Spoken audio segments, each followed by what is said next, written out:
सुहेल अफरीदी ने आज से कुछ अर्सा पहले पाक फौज पर एक इल्ज़ाम लगाया था जिसका जवाब डीजीआईएसपीआर साहब ने बड़े दबंग अंदाज में दिया। सुने जवाब, यकीनन आप लोगों को मज़ा आएगा।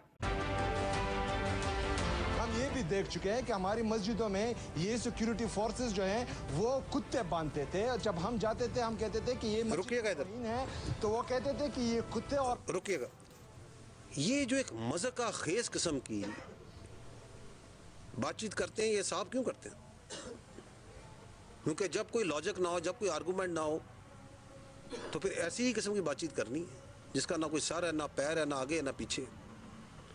That by itself shows talking of in this way, that shows that you have no argument, you have got nothing जिसके ऊपर बैठ के आप कोई लॉजिकल बात कर सकते हैं। कि आपके सूबे में 3800 टेररिस्ट इंसिडेंट हो चुके हैं, and this is what you are talking about. जी आगे चलिए।